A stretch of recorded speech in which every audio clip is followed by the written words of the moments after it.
ये न बामन है न त्रेपन है। मैं पहचान गया हूं ये कौन है। कौन है? एस वेरोचन साक्षात भगवान विष्णुरव्यय कस्यवाद अदितेर जातो देवानाम कार्य साधक।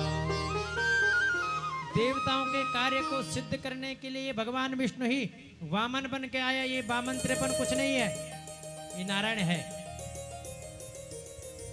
लेकिन बलि ने कहा कि मैं तो वचन दे चुका हूं दान देने का।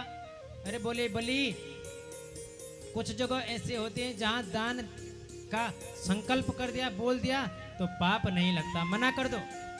अच्छा, कौन कौन सी जगह है? बोले स्त्री नर्म विवाहे च वृत्त्यर्थे प्राण संकटे गो ब्राह्मणार्थे हिंसायाम नानृसुप्सुम जुगुप्सितम। इन जगहों पे झूठ बोलेंगे तो पाप नहीं लगता। स्त्रीसु, स्त्रियों से, नर्म मनी हंसी मजाक में, किसी का विवाह बन रहा हो तो उस वैवाहिक जोड़े बनाने में, प्राण संकट में हो यदि किसी के तो, और गो ब्राह्मणाय, गाय और ब्राह्मणों की हिंसा हो रही हो, इन जगहों पे यदि झूठ बोला भी जाए तो पाप नहीं लगता, मना कर दो।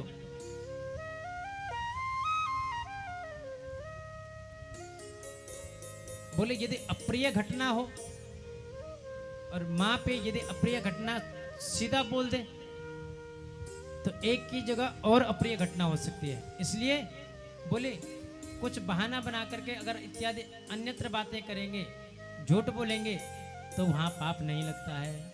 किसी का विवाह बन रहा हो, दो चार झूठ बोल दिया आपने कि बहुत अच्छा लड़का है, बिना देखे भी बहुत सुशील लड़की है, घर का सब काम काज जानती है, और आप अपने हिसाब से विवाह संपन्न कर लो, दो चार झूठ बोला आपने तो वहां पाप नहीं लगता है। वृत्ति का यदि धन का हरण नष्ट हो रहा हो, धन कहीं संपूर्ण नष्ट हो रहा हो धन, और उस धन को बचाने के लिए हम यदि झूठ बोलेंगे तो पाप नहीं लगता है। प्राण संकट में हो और तब आप झूठ बोले तो पाप नहीं लगता है। गो हत्या हो, हिंसा हो, जहां कोई गाय को मारने आया, आपने रास्ता दूसरा बताया कि नहीं नहीं गाय इधर नहीं इधर गई, तो गाय के प्राण बच गए, हिंसा बच गई, तो वहां झूठ बोलने में पाप नहीं लगता है। लेकिन बलि ने कहा मैंने तो संकल्प ले रखा है, क्षत्रिय यदि अपने संकल्प से च्युत होता है तो नरकगामी होता है। शुक्राचार्य जी ने श्राप दिया, जाओ बोले लक्ष्मी से च्युत हो जाओ, और बलि ने संकल्प, पुराणांतर्गत, भागवत में तो ऐसा चर्चा नहीं है, लेकिन पुराणांतर्गत ऐसी भी बात चर्चाएं आती हैं कि बलि ने जैसे ही संकल्प करने के लिए जल लिया कमंडल से, तो कमंडल में शुक्राचार्य जी घुस गए अंदर, जल नहीं आया, क्योंकि भगवान ने कहा बिना संकल्प के हम कुछ भी नहीं लेते। जैसे संकल्प लेने के लिए जल डाला तो शुक्राचार्य जी अंदर उसके मुख में घुस गए, और जब जल नहीं आया तो भगवान ने कहा कि मैं देखता हूं, कुसा ली एक पैनी कुसा उस मुख में डाला जल पात्र में, तो शुक्राचार्य जी की एक आंख स्वाहा, बाहर निकले शुक्राचार्य जी रोते हुए। भगवान ने कहा क्या बात शुक्राचार्य जी, दो आंखों से नहीं एक दृष्टि से सब संसार को देखो। शुक्राचार्य जी ने कहा देनहार कोई लेनहार कोई, हमने आंख अकारण फोरी। चल दिए शुक्राचार्य जी, और बलि ने संकल्प किया, भगवान ने नेत्रबंद किए, अपने स्वरूप का ध्यान किया, और धीरे धीरे धीरे धीरे भगवान विराट स्वरूप बनाया, और एक पग भगवान ने सुतल वितल तलातल रसातल पाताल में पहुंचाया, दूसरा पैर भू भुव स्वह मह जन तप स्वर्ग ब्रह्मालोक तक पहुंचा दिया, और ब्रह्मा जी ने भगवान के चरणों को कमंडल से धोया, पुनः कमंडल में लिया, वही आगे चल करके गंगा के रूप में परिणित हुई। बोलो गंगे मैया की जय, वामन भगवान की जय हो। और बलि को कहा, बलि को बांध दिया बंधन से, बोला बलि तुमने 3 पग धरती के लिए कहा था, अभी तो मैंने 2 पग से नापा, एक पग से 7 लोग नीचे के और एक पग से 7 लोग ऊपर ब्रह्मा लोक तक पहुंच गए। बोले तीसरा पैर कहाँ रखो? जो क्षत्रिय बोले अपने वचनों से च्युत होता है उसे बंधन ग्रहण करना पड़ता है। भगवान ने बांध करके डाल दिया।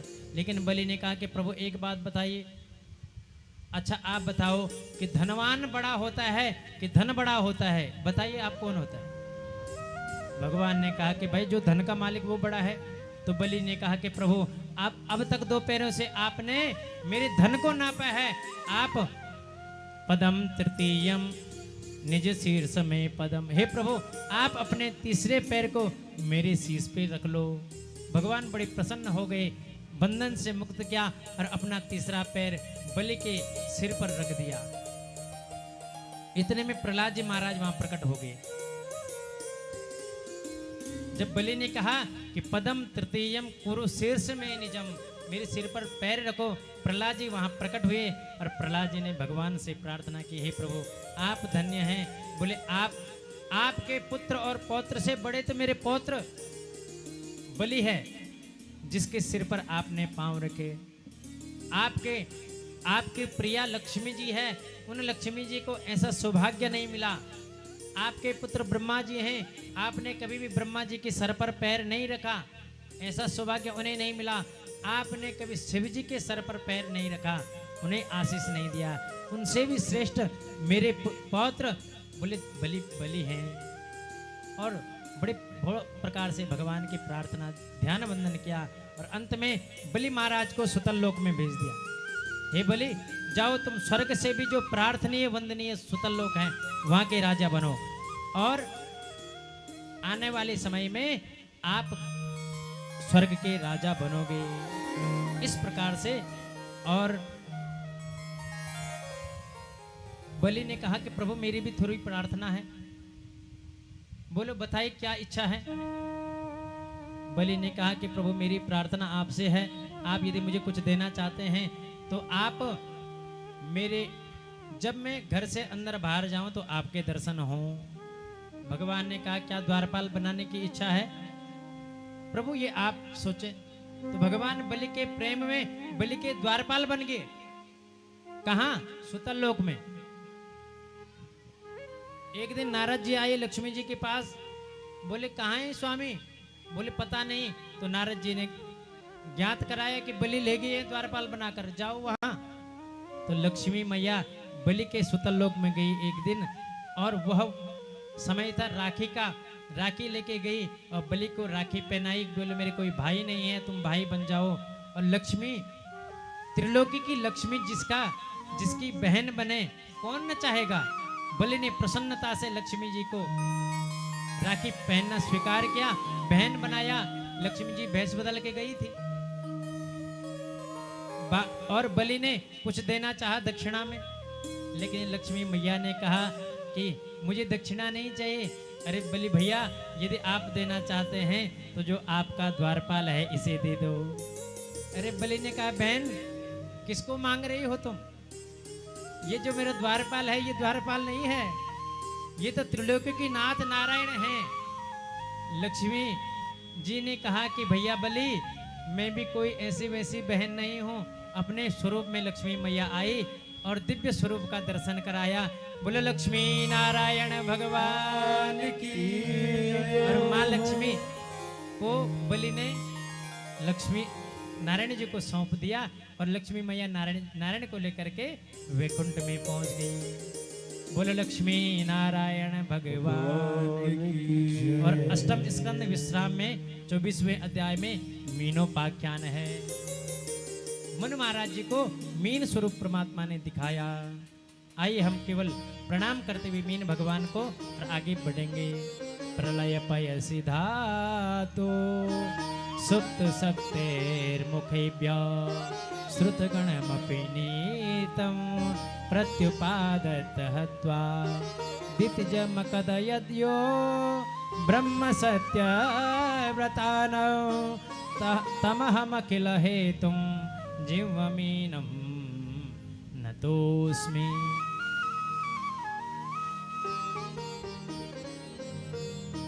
बोले लक्ष्मी नारायण भगवान की जय। जय जय श्री राधे, जय जय श्री राधे, जय जय श्री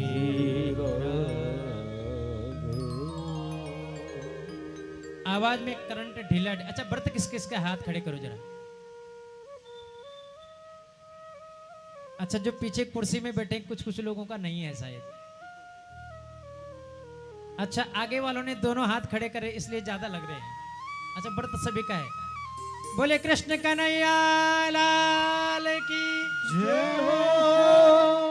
आवाज हल्की आ रही है आपकी ना इसलिए कह रहा हूं।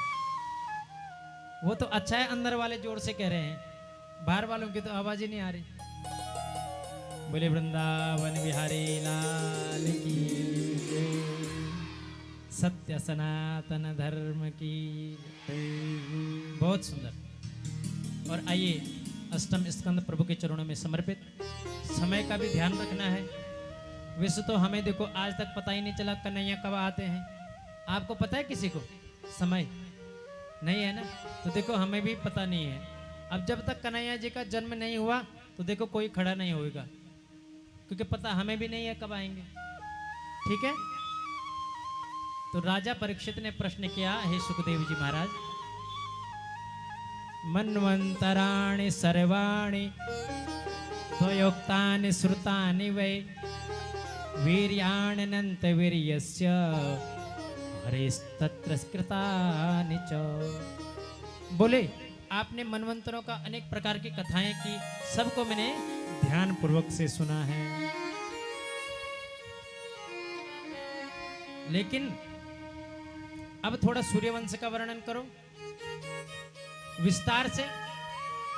सुखदेव जी भगवान कहते हैं कि सूर्यता मानवो वंश प्राचुर्येण परंतप न शक्यते विस्तरतो वक्तुं वर्ष शतैरपि। यदि दिव्य 100 वर्ष भी मिलेंगे तो भी सूर्यवंश विस्तार से नहीं हो सकता है। और इसलिए हम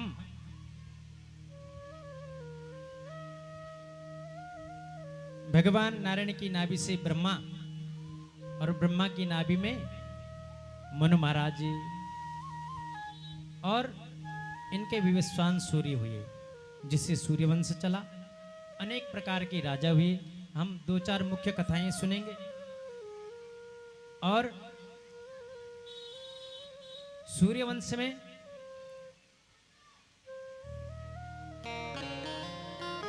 ययाति राजा हुए, जिनकी पुत्री सुकन्या एक दिन च्यवन ऋषि कई वर्षों से ध्यान समाधि में थे, केवल उनकी आंखों की रोशनी थी। और सुकन्या ने सोचा कि कुछ दिव्य चीज है, तो कांटों से उनकी रोशनी आंखों को भींदा। तो शर्याती राजा के सब जो परिकर था उनका श्वास प्राण सब रुक गया। पता चला तो सुकन्या ने बताया कि मैंने कुछ दिव्य ज्योति थी उन पर कांटों से विधा है। तो पता चला वो च्यवन ऋषि थे। प्रार्थना की कि हे ऋषि आप मेरी भोली सी कन्या पर क्रोध मत करना। लेकिन च्यवन ऋषि ने कहा मैं बूढ़ा हूं, अब बुढ़ापे में सहारा आंखें थी वो फोड़ दी, क्या होगा। तो राजा शर्याती ने कहा कि जिस बेटी ने ये अपराध किया है तो अपनी कन्या सुकन्या को उन बूढ़े ऋषि शर्याती को बोले इसको आप, ये आपकी सेवा में है, ये आपकी पत्नी। पता है क्या हुआ? कुछ समय के बाद एक दिन शर्याती राजा जब देखने के लिए आए कि बूढ़े तो मेरे पुत्री के पति हैं, कैसी रहती होगी, आए तो वहां देखी कि सुकन्या दिख रही है एक सुंदर पुरुष के साथ। तो गुस्सा कर गई, अरे तुमने च्यवन ऋषि को कहीं बूढ़ा समझकर छोड़ तो नहीं दिया, त्याग तो नहीं दिया। तब जाकर के सुकन्या ने कहा पिताजी यही च्यवन ऋषि हैं। एक दिन च्यवन ऋषि ने भगवान के प्रभाव से दिव्य स्वरूप धारण किया। और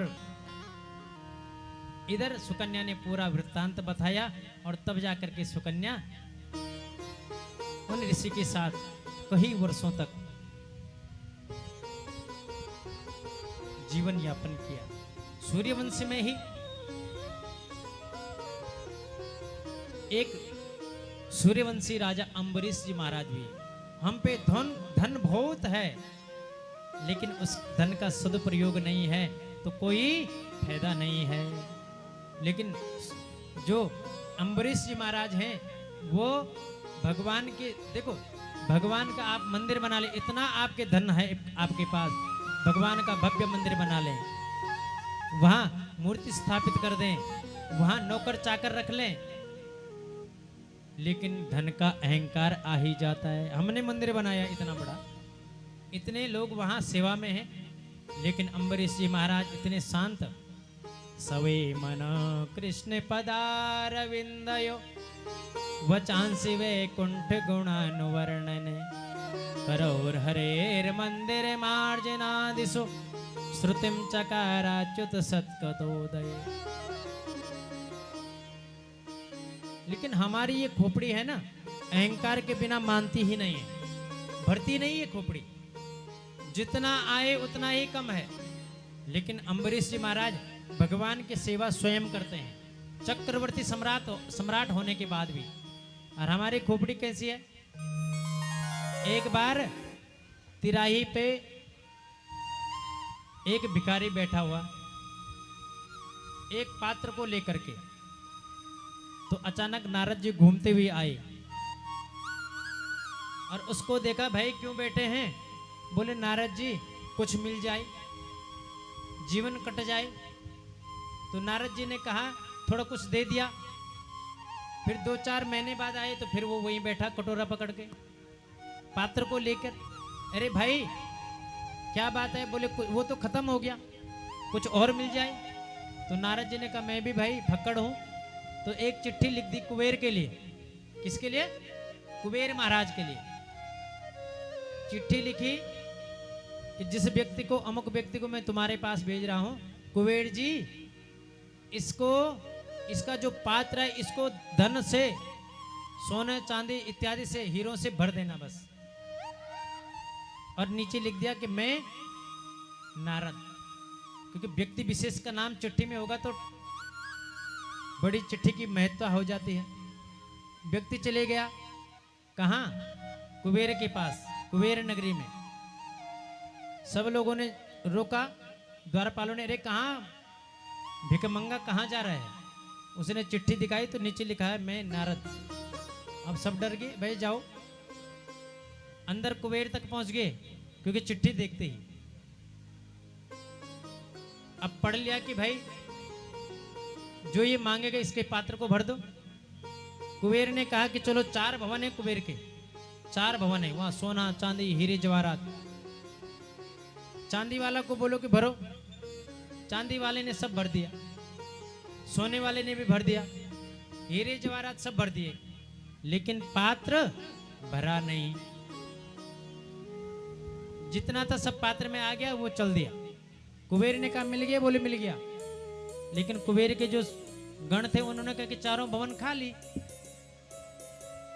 और वो पुनः कुछ समय बीतने के बाद जब नारद जी फिर घूमते हुए आए तो देखा वो व्यक्ति वहीं बैठा हुआ है। ध्यान दीजिए आप, ये आपकी हमारी कथा है। अरे नारद जी ने कहा तुम्हें तो मैंने कुबेर के लोक में भेजा था, कुबेर ने कुछ दिया नहीं? बोले दिया था। अरे पात्र भरा नहीं था? बोले जितना दिया था सब खत्म। नारद जी ने कहा कि जरा पात्र तो दिखा।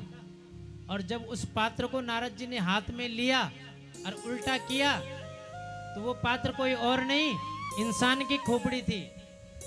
हमारी खोपड़ी कभी भरती नहीं है।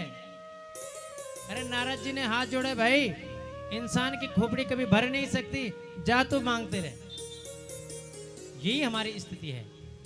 हम क्योंकि पद के बाद हमारा अहंकार आना लाजमी है।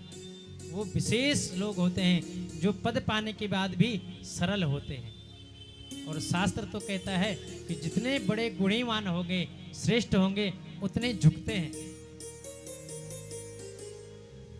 नमन्ति फलिनो वृक्षा नमन्ति गुणिनो यथा और स्वस्तिकाष्ठानि मूर्खाश्च नानुमन्ति कदाचन।